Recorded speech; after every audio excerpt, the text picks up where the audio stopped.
and welcome to Incorruptible Mass. We are here to help us all transform state politics, because we know that we could have a state legislature that truly represents the needs of the vast majority of the people in our beautiful state. Today, we will be talking about the ballot questions that were on the state ballot all over Massachusetts. There were 5, and we're going to be talking about the 5 of those, 3 of them that won and 2 of them that lost. So we will cover all of those and, the internals and everything you need to know about them. And before we do, I am going to have my co-hosts introduce themselves, and I will start with Jordan.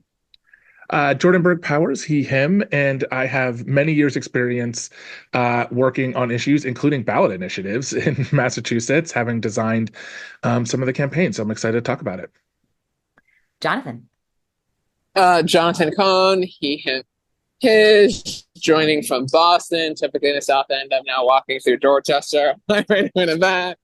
I've been active on a number of issue and electoral campaigns for over a decade now, including some of the ballot questions this year. Looking forward to talking.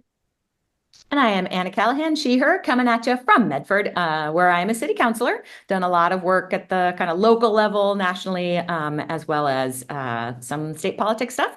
So let's go ahead and jump in. First, let's talk about one of the ones I was most excited about, which is the one around the auditor being able to audit the state legislature. I'm so excited that this one passed. It passed 72-28.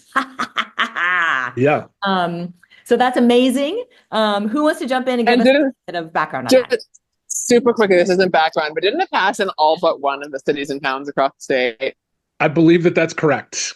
Yeah, like one small, conservative central Mass town where it lost by 1 vote or something. Yeah, I'll find that out, but I think that's exactly correct. Yeah, it passed. So 70.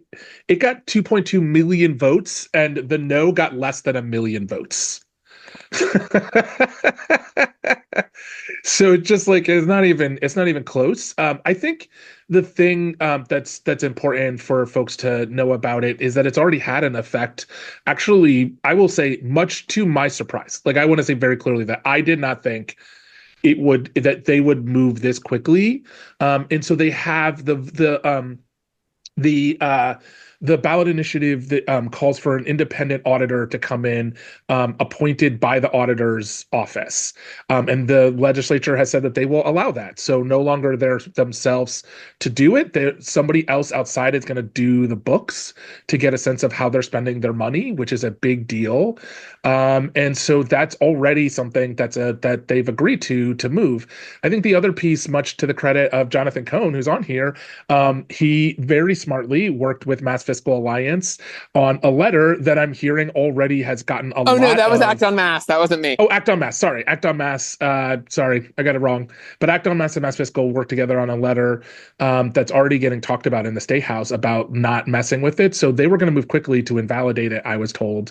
And now they're thinking about trying to figure it out. So I think both are, I think I'm not confident that we'll get a real sense of what's happening in the legislature, but I do think it's part of a long conversation that we should be having, happening about sort of the legislature and how bad it is. the essence of this podcast.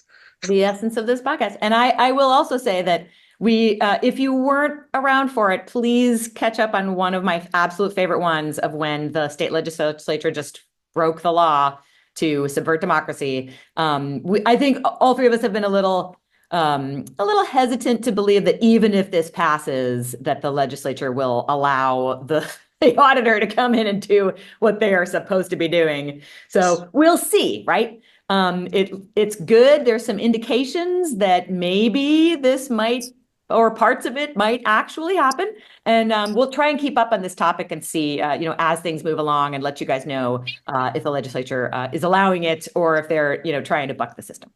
And I'll tag in as well to note that one thing that I think that the large performance of question 1 indicates is that the legislators will often like to say that their constituents actually don't care about transparency.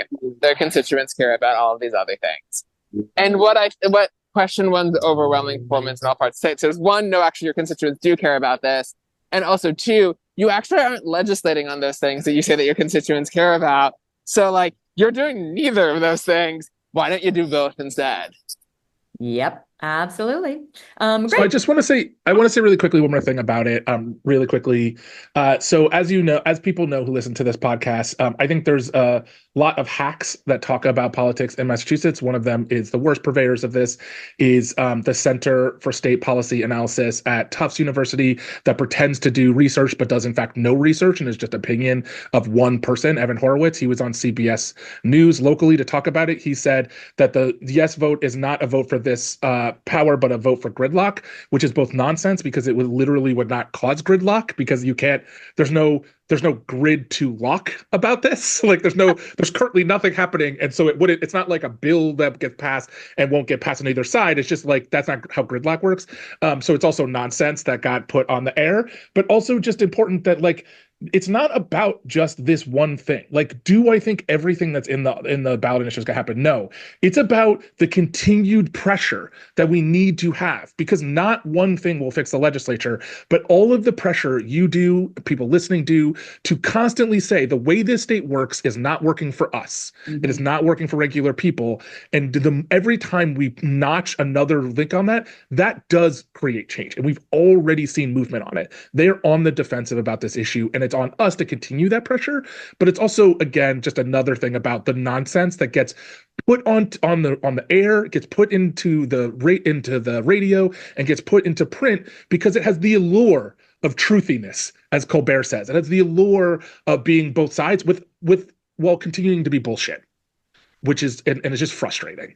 Oh man, I got a reply about this gridlock because like when you think of political gridlock, what you think of is the Republicans and the Democrats cannot get anything done because they're 50-50. So what he's saying essentially is that our 90% Democratic state legislature is going to have some two factions, right, that don't completely agree with each other. And I think what he means is that we might have some semblance of democracy instead of a monarchy, which is what you have when there is only one opinion.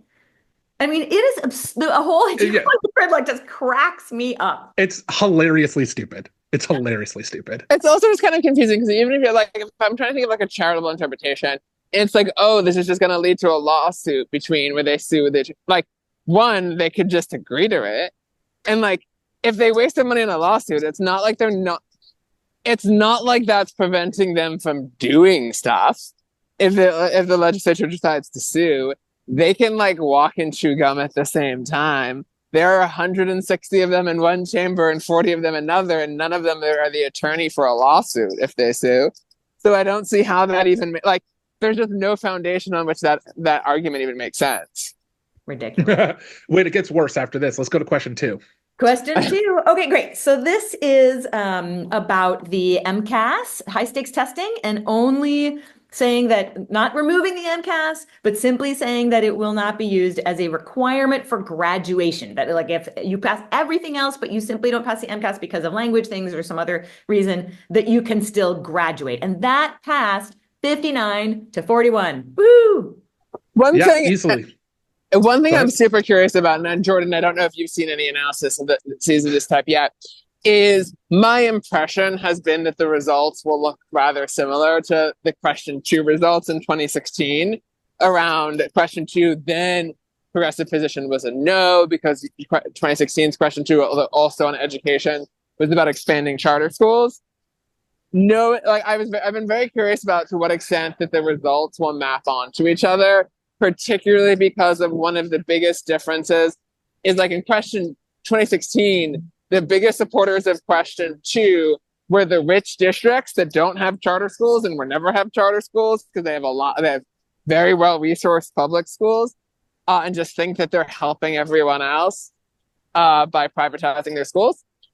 And a similar way in which a lot of the basis of very strong no votes on 2016, no votes on question 2 this year were the richest parts of the state.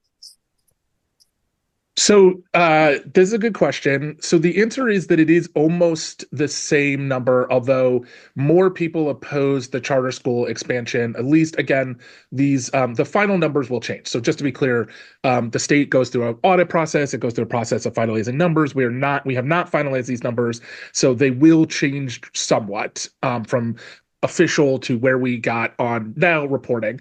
But currently, it's about 1.9 million people voted for question 2 and 2.2 million people 2 million people, so about 100,000 people less voted for to get rid of this, as did the place. Again, I don't know all the places that voted. I can't find a good map of the question 2 this time around, like where it sort of yeah. So I think I'll get back to me about that question, but I think yes, I think there's sort of a good question about like the MCAS ending, and I think the or sort of ending the sort of requirement for graduation.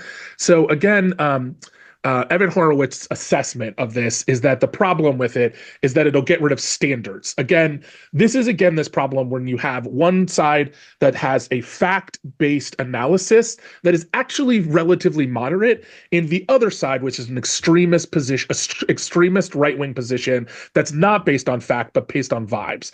And so then when you have this allure of truthiness, this thing in the middle, the thing in the middle is nonsense stupidity. And so one of the arguments that was on TV that got parroted by people who are quote unquote centrist is this will get rid of standards. The state has standards. It does not, in fact, remotely change standards. It's like there'll be 300 standards for graduation. No, in fact, there is still one standard for graduation. In Massachusetts, it is actually a well-documented standard process that went through teachers and people who are experts to try to figure out what's standard. The problem is that the MCAS does not align to that standard. Yeah. The MCAS is totally against the standard. It sits by itself in stupid land that has no bearing on the standards. The standards are actually good. They are done by experts. Those still exist. Teachers are still bound by standards. That's literal nonsense that right-wing billionaires put on TV, and this quote-unquote expert that apparently is at Tufts literally parroted on CBS News, and thankfully voters knew better.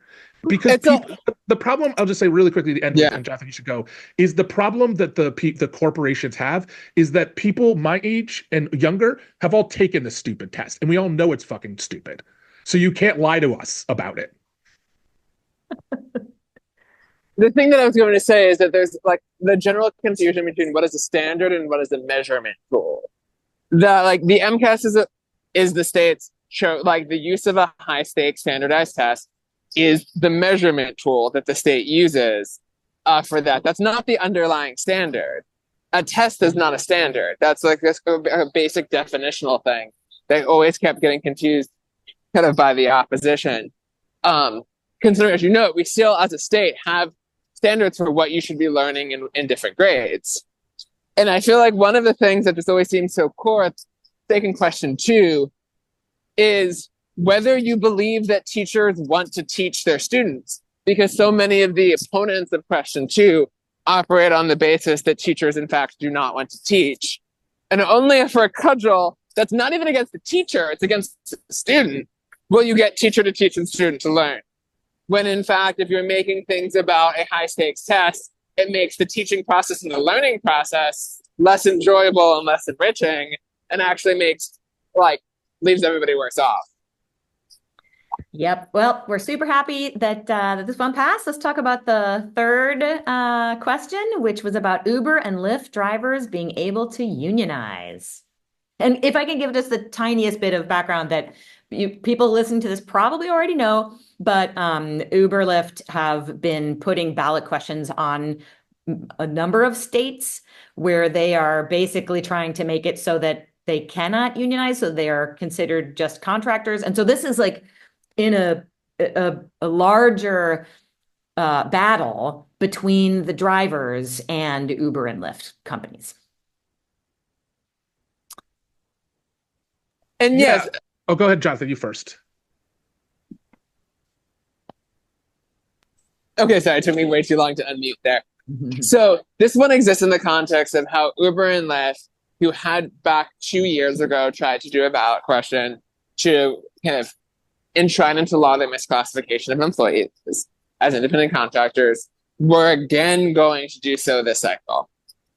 They ended up not going forward with that after the Attorney General kind of settled with them on an ongoing lawsuit on that increased benefits for their workers while allowing them to continue to be misclassified. And then with question 3, that was from the SEIU 32BJ and the machinists, who kind of, I guess, let's say, orthogonally to the issue of misclassification, wanted to make it so that the drivers could form a union, because if you're an independent contractor and not an employee, you cannot form a union, because that you face kind of, that's what was that? What am I blanking out of the formal legal term that you have to that kind of collusion, or that's not, I don't think that's the correct word that I'm trying to think of, but that you can't do that, that's illegal, and you have to basically have to rewrite the law if you want them to be able to kind of organize and collectively bargain. But Jordan, since you were about to tag in. Yeah, just to say the same thing you did, which is just, I think it's really tough because of all the things you said, right? Like, on one side of it, because Andrea Campbell is a terrible attorney general who sold out workers, you are left in this situation where the unions either had to not be for the ability of these workers to get unionized, because they rightly are upset about this new classification, but she's never going to take on corporations. She's bought and paid for by corporations. So I think the union being like, look, we already have a bad situation. The law is never going to be applied to these workers. We got to carve out this special place and allow them to unionize. That's a pragmatic answer. It might be short-sighted. I think we don't know. It's sort of an unknown, I think, thing to know.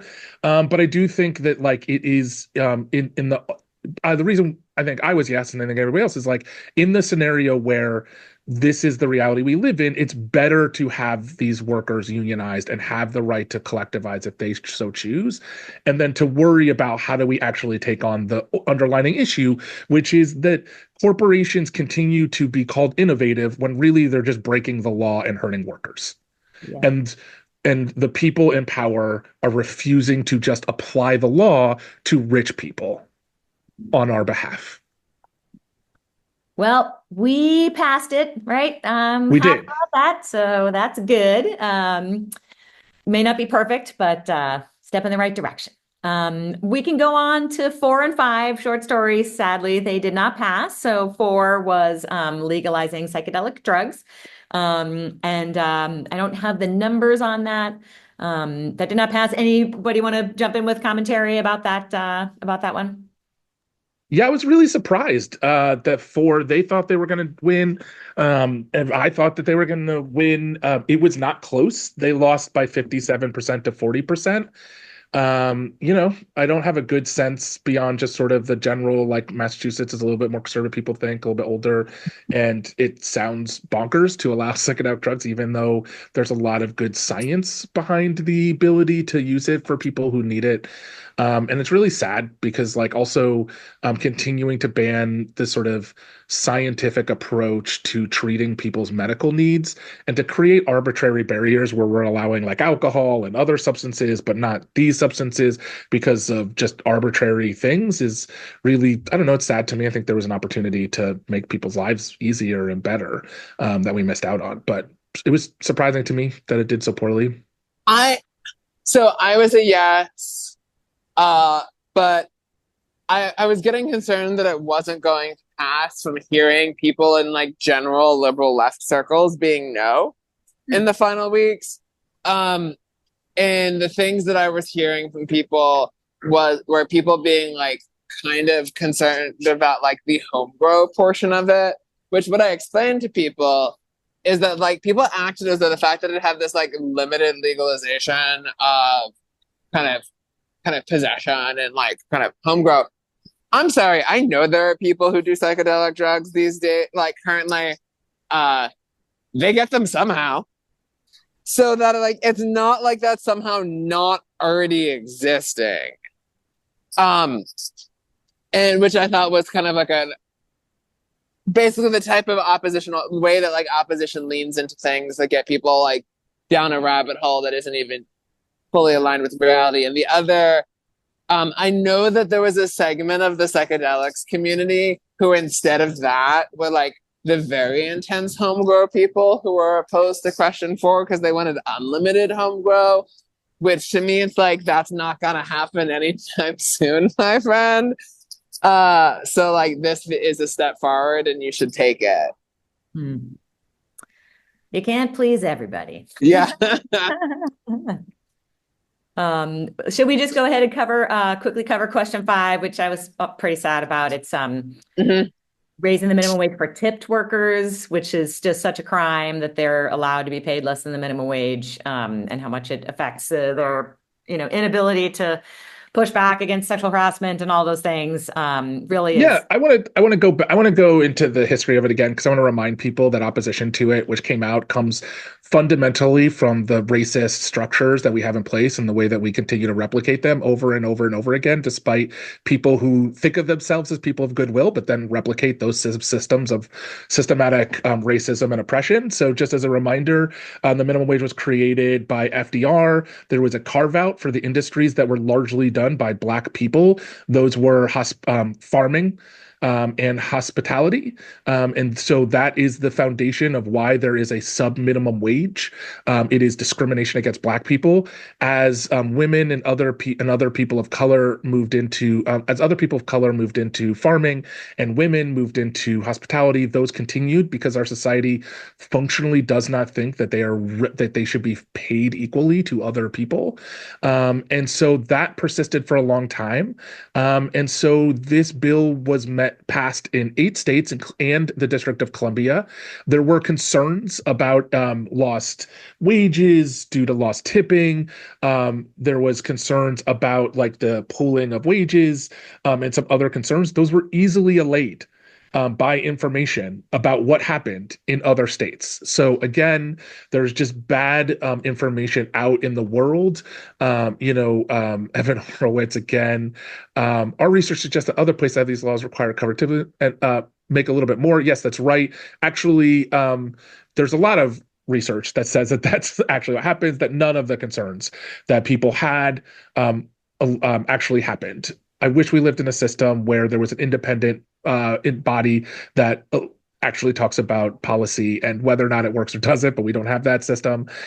So instead, people were left to talk to people about their fears, and not to say that those fears weren't real, but rather that they had answers that people that unfortunately never made it to the public, and the campaign was not very well run.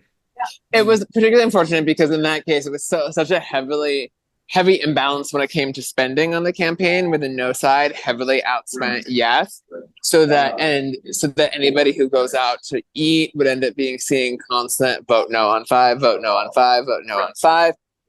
And considering the fact that there wasn't to the degree necessary of organizing of the servers themselves by the yes side, which needed to have happened a while ago to begin with, a lot of servers would just hear the fear mongering from their bosses about how they're going to lose out on tips or how the restaurant will go under. And so then a number of people, if they would ask their friends who work in the industry, a number of them would say no. And then people who view themselves as like kind of good liberals would then end up voting no, despite it being like totally contradictory to their underlying values. I'll just say the other, yes. Oh, sorry. Do you want to say anything else, Anna, about that? Okay. I want to go back to question 2 because Jonathan had a question about the towns that voted for, and Jonathan's suspicions are correct. The places that voted to keep the MCAS are all the leafy suburbs, who also voted to end the charter school. So the towns that sort of think of themselves as places that want to have sort of policies that affect Black and brown people, but not their own communities, i.e. charter schools. They are also the places that wanted to keep the MCAS as a graduation requirement, even though they are places that it does not affect them in the same level it affects. And the places that have students who are harmed by the MCAS, because again, What is the MCAS? It is a system to figure out where rich people stay. So who wants to keep it in place? The rich people. The rich people voted to keep it in place. And who are the people who wanted to get rid of it? The black, brown people who it literally discriminates against, and the low income folks who it literally discriminates against. We're like, we need to get rid of this system of tying our students' futures to this arbitrary test, which again is not our standard. It does not map on to the standards you need to graduate. And so it is nice when you come home and your kid gets this grade and they're shown to be like at the 85th percentile or whatever. I'm sure it makes those parents like feel nice, and that's I have to say that this year, my daughter's MCAS grade did make me feel the proudest I've ever felt of my daughter, because she told us during the beginning of the MCAS week that she started to take it, didn't like it, and decided to leave. And I've never been prouder that her said 0 did not complete. So that is in fact true, because we do not force our child to not take it. We did not force her to take it. And we were like, do whatever you want. And she was like, peace out on that. Right on. She's already a rabble rouser. Anybody have any final thoughts on any of these ballot questions?